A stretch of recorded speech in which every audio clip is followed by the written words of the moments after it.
Good afternoon, everybody. We will give it another minute and let people join.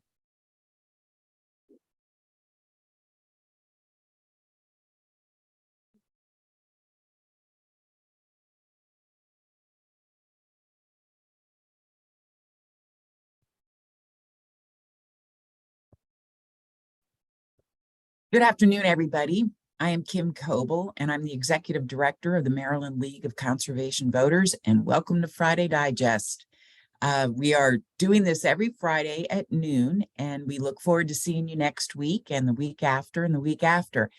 As we develop the agendas for these Fridays, we have good ideas, but we definitely want to make sure we're meeting what you're expecting and what you need. So keep us posted if you're interested in a particular topic or speaker that you'd like us to pursue. Happy to try to do our best to make that happen. We are going to have a conversation next week about the transition process that has been used both by Governor Moore as well as Comptroller Learman and Attorney General Brown. During next week, I will be a panelist instead of a moderator. So that'll be fun as well. And in the future, we're having Chairman Feldman from the new Senate Environment, Energy, and Education Committee join us, which will be a great conversation. He's a very energetic person, so I think it'll be fun to have him on. So we'll feature other bills that we're talking about as well. So keep us posted. We would love to hear from you on what you're looking for and what you need to be a really strong, informed, engaged, and inspired advocate. Today, we are talking about transportation. If you have questions, please log them in either in the chat or the Q&A, which is down at the bottom on the menu, and we will feed those into the process and try to get those answered. So that's where we are. And I'm joined today by my colleagues. I'd like you to meet Ramon Palencia-Calvo, who's the Deputy Director, as well as the Director of our CHISPA program, and Rebecca Rehr, who's the Director of Climate Policy and Justice and all of us work at Maryland LCV. So they will be helping us explore the topic of transportation. And you might think, why are we focusing in on transportation in the state of Maryland?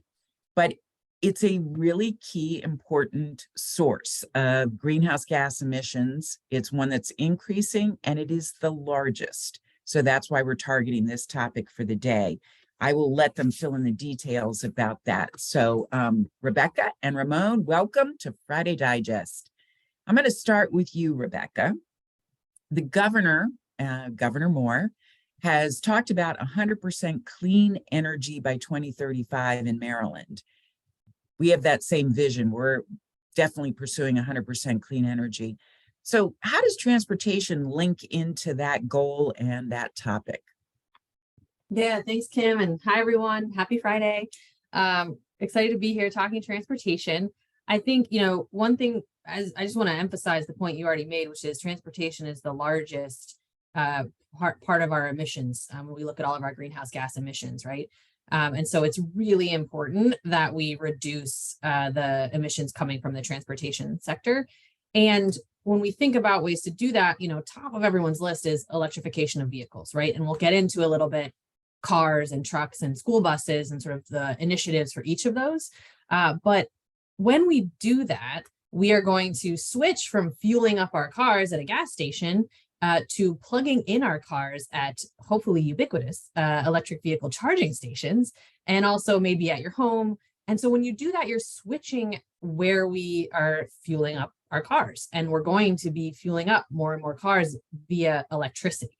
And so we're going to see a shift in the demand to a little bit more electricity, every year as you have more electric vehicles on the road. And so when we do that, we need to make sure that our electricity is being sourced from 100% clean energy, or else you're just trading one source of bad emissions for another source of bad emissions. And so that is really how transportation plugs in to our vision for 100% clean energy. And so that's the story behind that link and why we care so much about transportation in our journey to 100% clean energy. It's a good reminder that this is a lot of process, right? That, where that energy is generated matters. It goes into the grid system and then it goes into the cars. So we have to make sure that there's a connection, all that's clean along that way. So emissions from cars, we understand that there's a lot of pollution that comes out of cars, greenhouse gas emissions that are harmful. Talk to us a little bit about the impact that those emissions have across the state, including on our health. Yeah. And I think I appreciate the question so much. As people have heard me say, my background is health. I got into the work of environmental and climate policy because of the way that I see health impacts, and I see climate and environmental policy as a way to improve health equity. And transportation is a big part of that, because people who live near major roadways, major highways in the state, across the country, but in our state, there's a lot of major roads and highways, and people who live closer to them because of the emissions have a higher risk of asthma, pregnant women who live near major roadways have higher risk of adverse birth outcomes. It can really, the small particles that come out of tailpipes can actually cross the placental barrier and the blood-brain barrier and really, interfere with the way that we can learn our cognitive abilities. And so that's one of the main reasons we need to clean the air through advances in clean transportation, is because of the direct impacts on our health. Also, noise pollution. I think living near major roadways, when trucks start and stop, they're really noisy, and that can disrupt our sleep, which has major impacts on our health. And so when we see such a big piece of our emissions pie coming from transportation, it really serves as an impetus to reduce that and make advances. And I think the other thing to keep in mind is that when you look at our total of emissions, we're actually, from the Greenhouse Gas Reduction Act. So just before we passed the Climate Solutions Now Act, we were meeting the goals that the progress report says we're meeting our goals, and in the prior Greenhouse Gas Reduction Act, but we are falling behind in the transportation sector when you sort of hone in. So we're making really important advances in the electricity sector, in residential, commercial buildings. There were major advances. Most of that is because we've come down from using coal as a fuel source.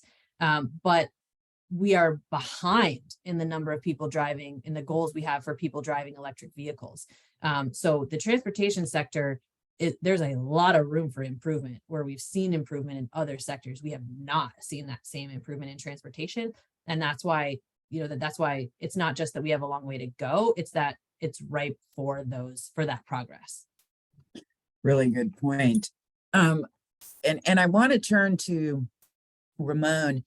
When we think about EV, electric vehicles, we often think about the Tesla or the Prius or the consumer car, but the industry is changing, and we're seeing electrification of small, medium, and large trucks, delivery vans. Amazon's committing to electrifying their fleet, et cetera, et cetera. We also know that buses and school buses are transitioning to become electric. And for those of you that are watching, Ramon is our expert on the electric school bus program.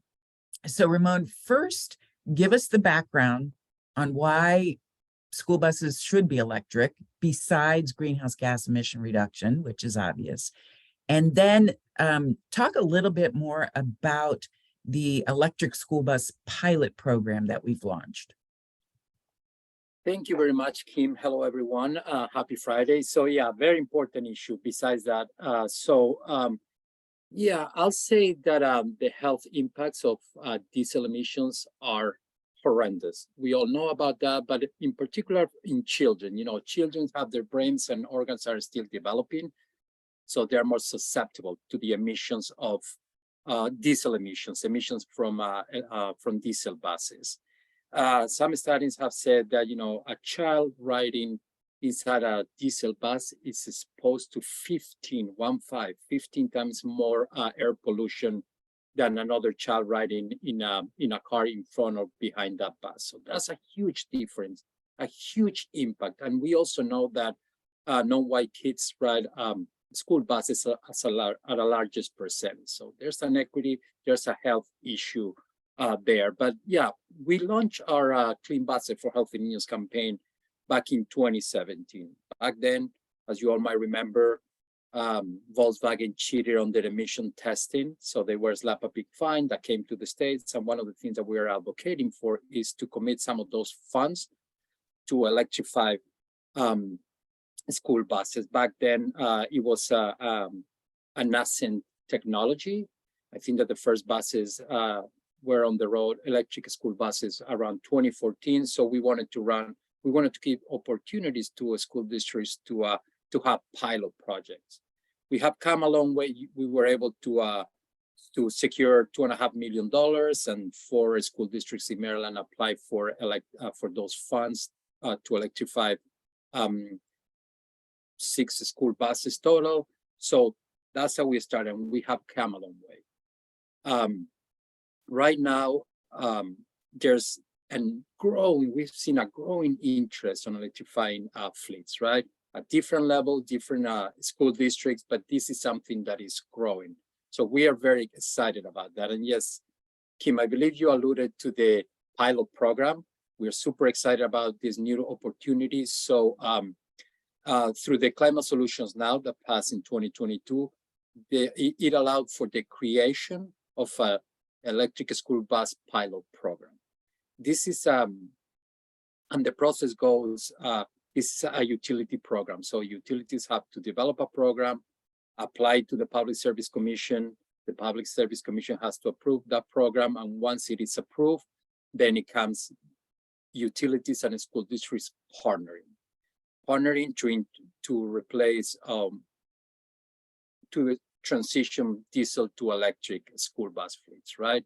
So some of the details, without going into much detail about the program, is it has a value of $50 million per each one of the 4 of Maryland's investor-owned utilities. It is for a minimum of 25 buses, so at least they have to start with 25 buses by October 2024. That's the deadline to have that done. And this program will cover the incremental costs of electric school buses. We know that electric school buses, the upfront cost is higher, but we also know that you get important savings in fuel and maintenance. So that is the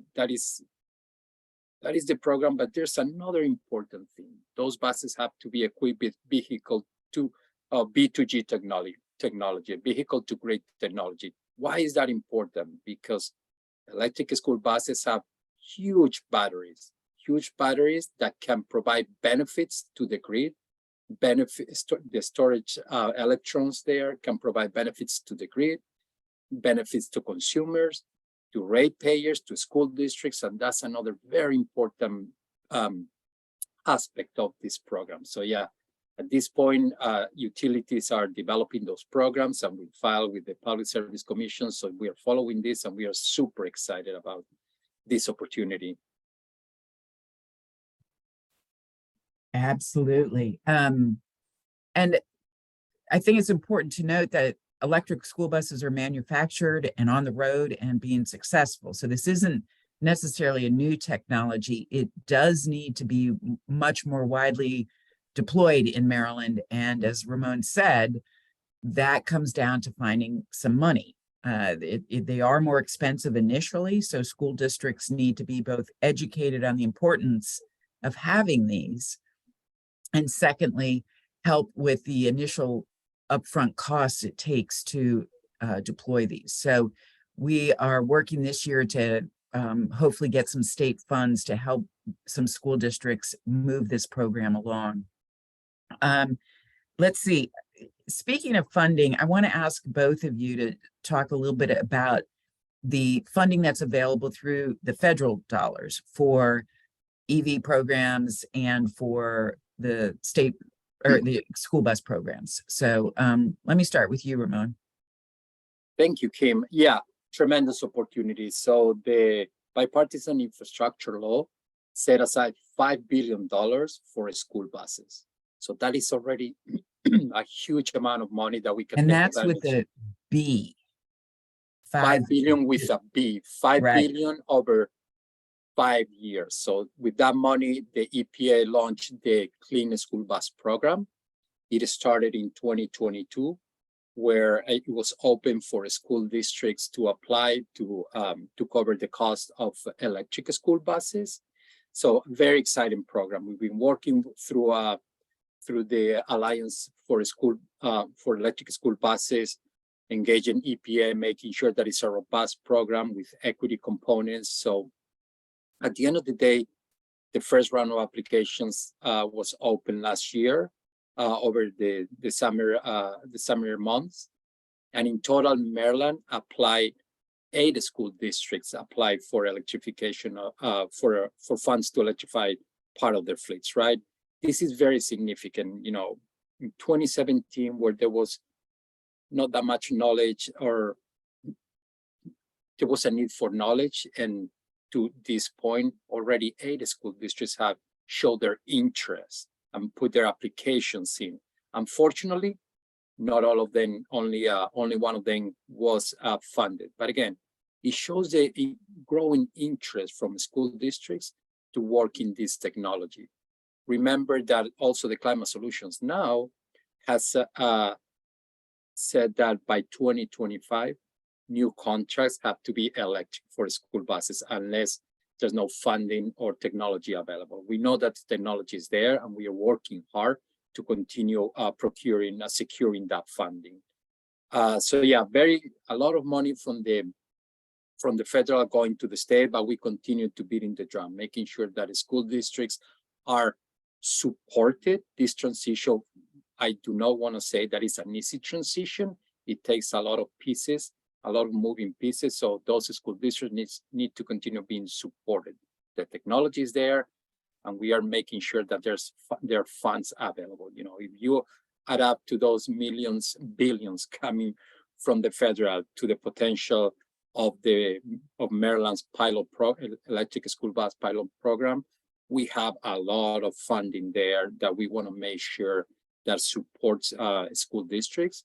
And at the end of the day, this is going to benefit the health of children and communities. Rebecca, how are we doing with federal money coming in for EVs? Yeah, and I know a lot of the state agencies are super tuned into this and making sure that for the pots of money that require matching funds, that the state is really paying attention to where they have to have money available in the state budget so that they can be eligible for the federal budget, right? So like, I think the new administration is very tuned into that. Legislators are really tuned into that and making sure that that the policies are aligned so that Maryland is positioned to get the funding. And so that's sort of where, what's the buzz in Annapolis is all about, getting, making sure bills have the language that sets the state up to receive those funds, because there are certain things we have to have in place. And then there's a lot of discussion around Justice 40 considerations and making sure that the federal money coming in, that there are at least 40% of it is going to areas that are disadvantaged, who have been historically have suffered disinvestment, are historically underserved. And so there's, and we are more likely to get the federal money if we have attention, because that's a priority for the Biden administration. So states that have that lens and that emphasis are also poised to receive federal funding. And so there's a lot of discussion around where charging stations need to go so that they have the most benefit. So thinking about, highway corridors, thinking about condos, if you can't plug in your car at your house, maybe you're more likely to get an electric vehicle if there is a charging station at, multifamily housing. And so thinking about that as well. Thank you for that. We got a question about that specifically, about financial and technical support for putting EV charging stations in at condominiums and multifamily places. Can you provide any details on that? I don't have numbers, but I know that is, sort of number one on a lot of people's list, is to make sure that that where there is population density, there should be matching electric vehicle infrastructure density, and really being strategic about where they're putting in charging stations, and making them publicly accessible. Having them in private lots doesn't do much. So thinking about where there's going to be public, they've put them in at the grocery store down the street. So thinking about places, if I go, rather than, sort of treating it like a gas station where I'd have to just stand there and wait for it to fill up, can I do my grocery shopping where my car is charging? So really thinking through those kinds of considerations so that, again, this climate policy can be a tool to advance equity and, sort of change the way our systems work. Great. Let's see, real quickly, either one of you, but can we talk a little bit about the Advanced Clean Truck Rule and the Clean Cars Tool 2? These are programs that you may have seen in the press or heard us talk about in previous Friday Digests, but they're very present for us. So let's make sure our listeners understand what they are and what we're doing about that. So thank you, Kim. Yeah, I can jump in. So two important things, as Rebecca was mentioning, we're falling behind on those emission reductions, and transportation is the largest sector in terms of emission reduction. So those two rules are two important tools in getting to those, in achieving those goals that we have here in Maryland, right? So the ACT, the Advanced Clean Truck Rule, what it does is require manufacturers to sell an increasing number of medium and heavy duty trucks and electric school buses per year. This is a percentage that goes increasing through the years. It's not a requirement from fleet managers to purchase an increasing number of medium and heavy duty electric vehicles. We just want to make sure that is an important distinction, right? And so yes, we are pushing for this. We think that is that important tool, and we are supporting of the Advanced Clean Truck Rules. There's legislation now making its rounds, going through the legislative session to adopt this rule. We believe that is very important. So it's kind of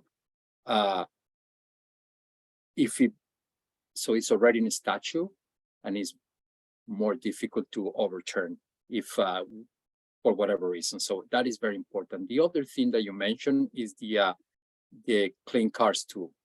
So in 2017, Maryland already adopted the Clean Cars. So something that we've been doing, but it was not renewed last year. So we fell off that.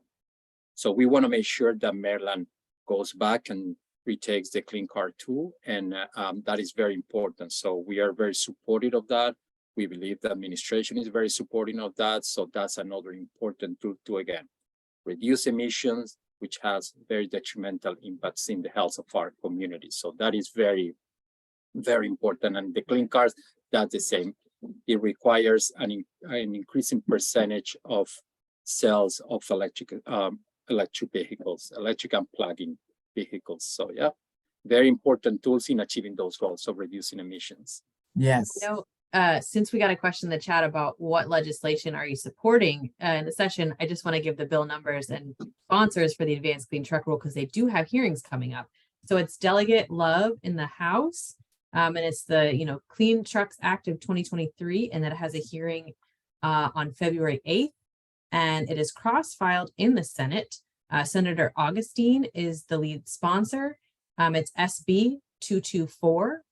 And that has a hearing on February 9th at 1 p.m. And so we can certainly put that into the chat for folks, put the links in the chat, and encourage you to support those bills. Now let us know if you need anything in order to lend support to that. Ramon, we have another question in the chat area. For electric buses, is attention being paid to keeping down the interior decibels for passengers? So is it loud in those? Yeah. And if so, what are we doing? Thank you for the question. No, electric school buses are very, very quiet. And that's another advantage for students, right? For students and the communities that have to host school bus depots that tend to be very loud and running in the morning before they leave the depot, coming back at midday. same thing in the evening. So this will be a very beneficial, one of the benefits of electric school buses. Very, very quiet. As a matter of fact, some of them have to put some kind of ringtones to make sure the pedestrians are aware that they're coming. Same as an electric car, right? Very, very quiet. So this is another advantage of electric school buses. Thank you for that question. That is definitely, Yeah, definitely that's a great something. question.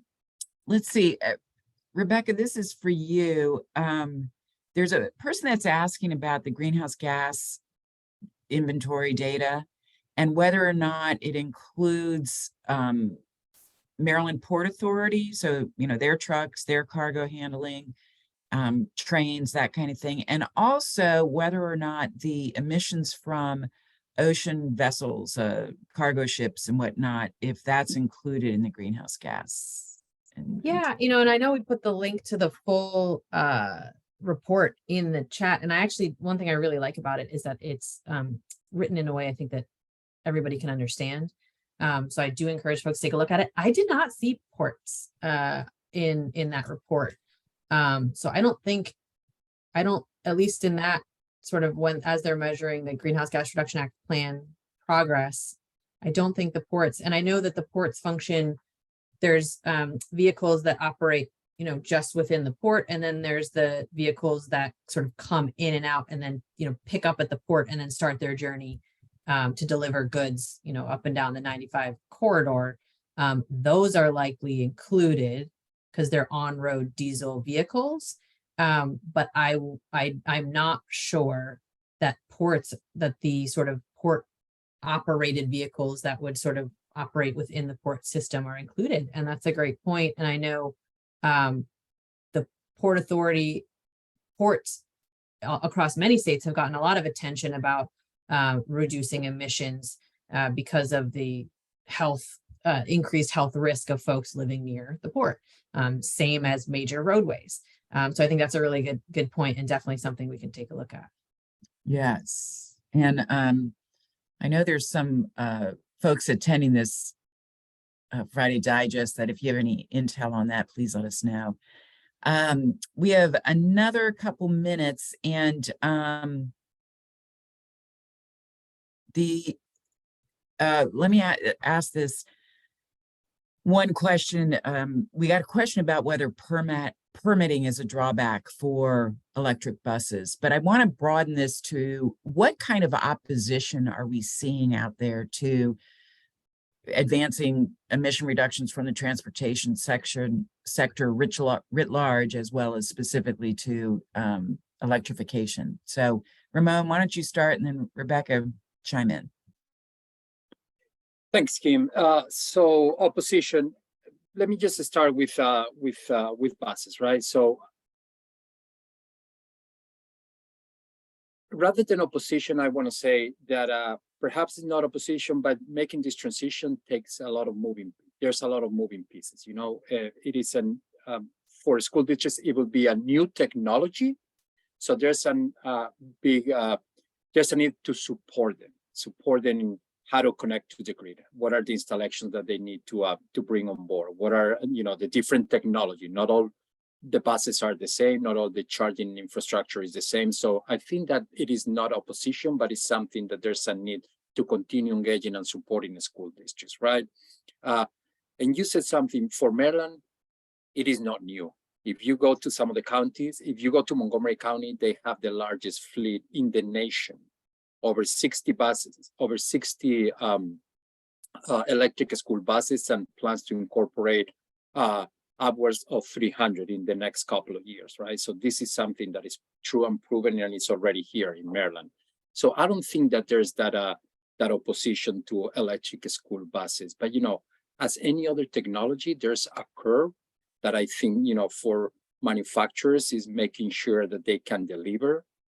For the folks that are going to use that new technology, making sure that they're supported in how to use the new technology.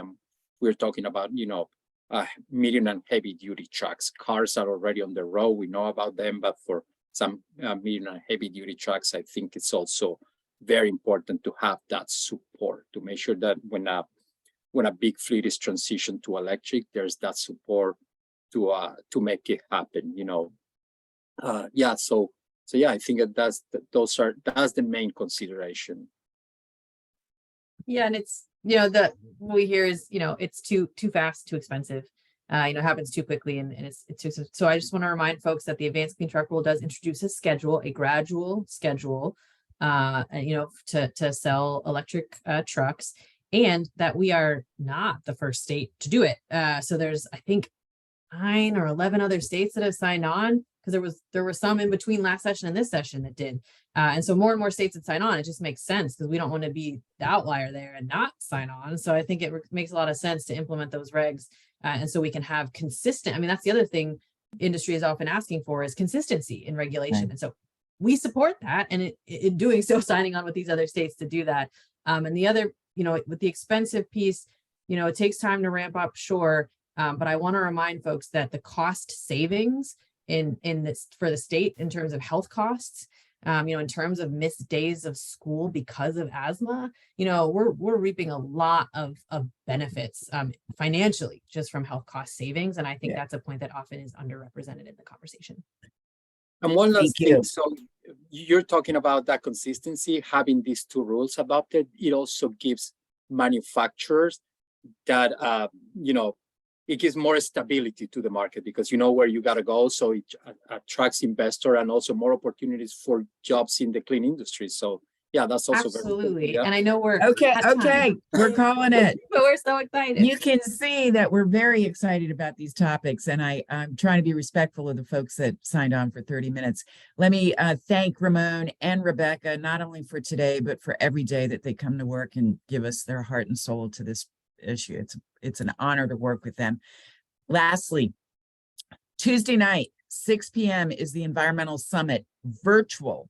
So many of you probably have participated in the past, but join us for an hour, and the environmental community will be going through our priority bills and talking, and we'll have a couple guest speakers as well. It should be fun. So the link is in the chat on how to join the summit. Hope to see you there. And if not, I hope to see you next week when I'm a panelist.